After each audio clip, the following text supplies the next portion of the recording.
बढ़ते हैं, हमारे अगले सेगमेंट पर फोकस करते हैं, पावर प्ले।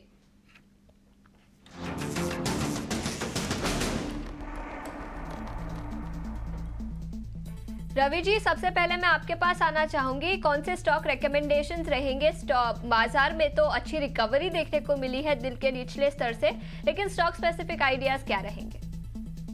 देखिए, मैं तो सबसे ज्यादा जो आपने आज टॉप स्टॉक्स थे वो तो ले ही लिए आपने, आरईसी, पीएफसी, पीटीसी की चर्चा कर ली, लेकिन दो स्टॉक छूट रहे हैं, उनको हम लोग यहाँ पर पावर प्ले में प्ले कर लेते हैं और मुझे लगता है कि कल का जो दिन होगा उसमें चमक जरूर दिखाई देगी। पहला स्टॉक है एनएमडीसी, इस समय चल रहा है 266 के पास, मुझे लगता है करंट लेवल पर बाय करना चाहिए और बीटीएसटी के लिए भी ट्रेड बहुत बेहतरीन है, तो यहाँ पर इसको लेकर चले। अपसाइड टारगेट होगा 275 का, स्टॉप लॉस यहाँ पर बनता है 259 का।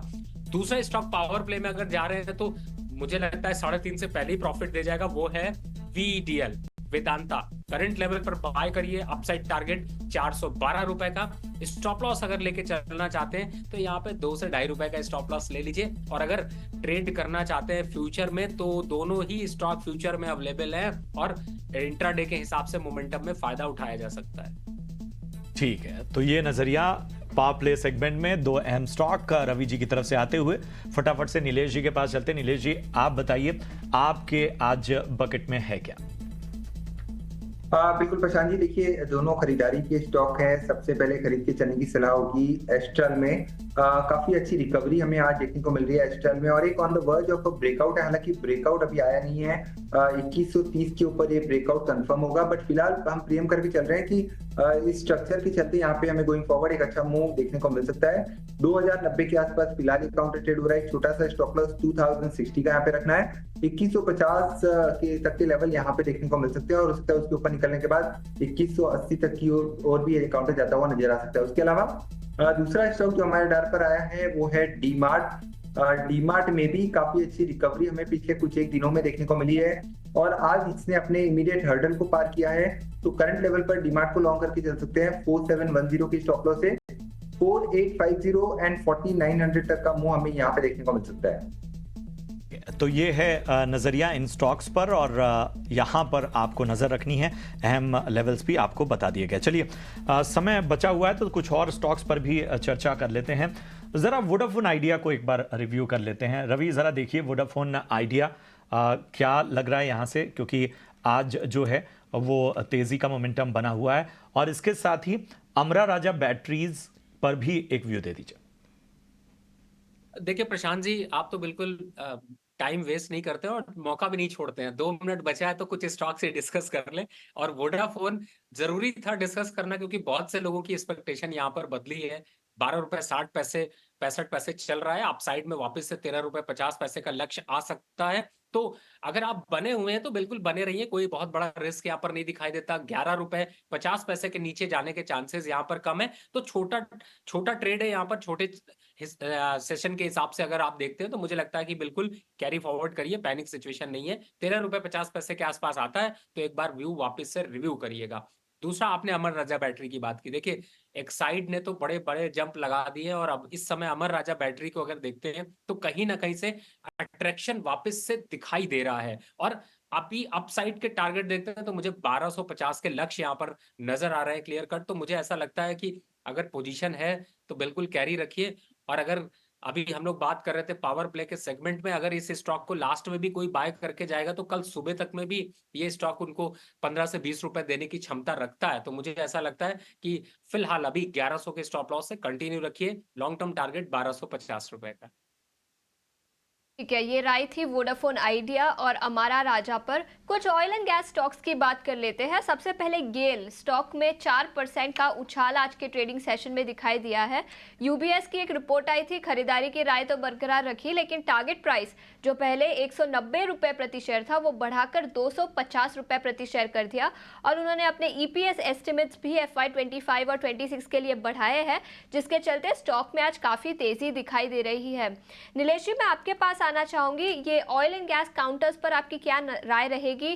गेल की बात करें, गुजरात गैस की बात करें, या कोई oil marketing companies, HPCL, BPCL, इन पर आपकी क्या राय बनती है?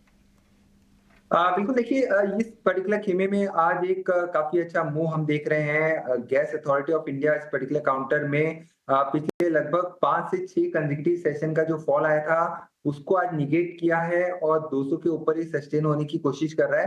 तो ये जो पुल बैक है वो थोड़ा एक्सटेंड हो सकता है। 205 208 तक का पुल बैक जाता हुआ नजर आ सकता है। 195 पे स्टॉप लॉस है, यहाँ पे लॉन्ग ट्रेड लिया जा सकता है। इसके अलावा आईजीएल एमजीएल ये दोनों ही काउंटर अच्छे लग रहे हैं। इनफैक्ट आईजीएल कंपैरेटिवली ज्यादा बेटर प्लेस नजर आ रहा है। यहाँ पे ऊपरी सर पर 460 470 तक की जगह बनती नजर आ सकती है। 435 का स्टॉप लॉस रखना होगा। इसके अलावा ओएमसी स्टॉक का आपने जिक्र किया, तो बिल्कुल जिस हिसाब से स्ट्रक्चर स्पेन आउट हो रहा है बीपीसीएल का, तो यहाँ पे थोड़ी सी पुल बैक एक्सटेंड होती हुई नजर आ सकती है। 630 640 तक के लेवल्स यहाँ पर भी देखने को मिल सकते हैं।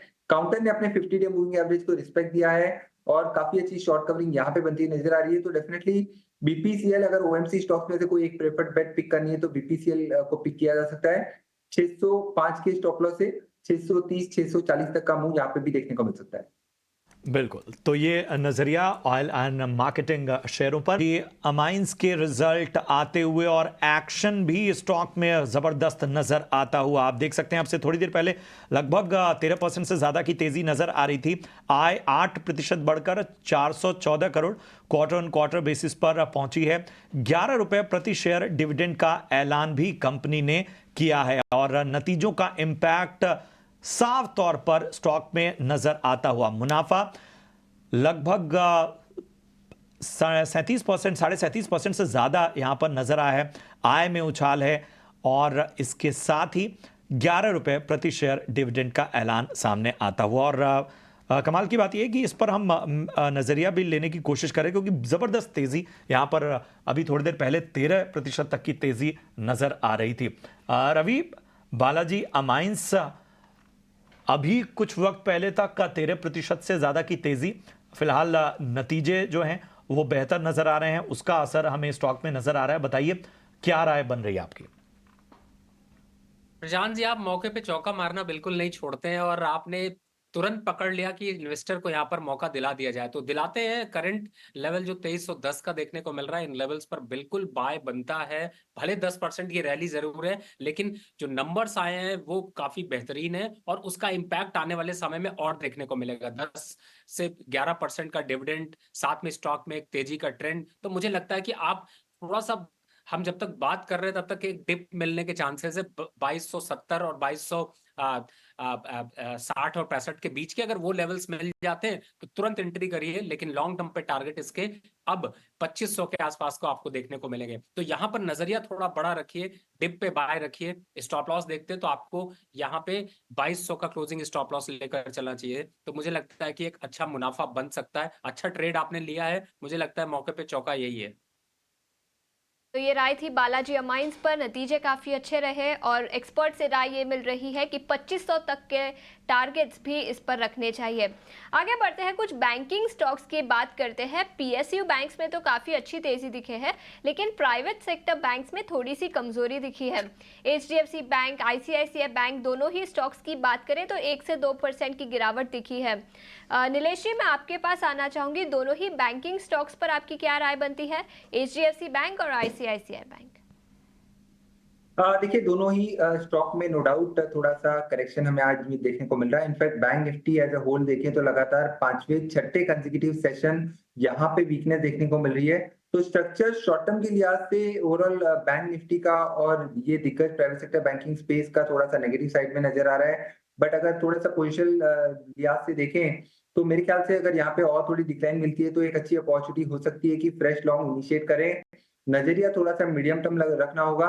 बट इमीडिएट ट्रेंड अगर सिर्फ और सिर्फ 4 to 5 डेज के पॉइंट ऑफ व्यू से देख रहे हैं तो मेरे ख्याल से थोड़ी और गिरावट यहाँ पे गहरा सकती है। और आज तो जिस हिसाब से वीकली एक्सपायरी बैंक निफ्टी की है तो यहाँ पे उसके चलते ज्यादा थोड़ा दबाव देखने को मिल रहा है। 48,000 के नीचे अगर बैंक निफ्टी क्लोज होता है स्पॉट में तो ये खराब क्लोजिंग मानी जाएगी और उसके बाद 47,600 और 47,200 तक की डाउनसाइड हमें ओपन होती नजर आएगी।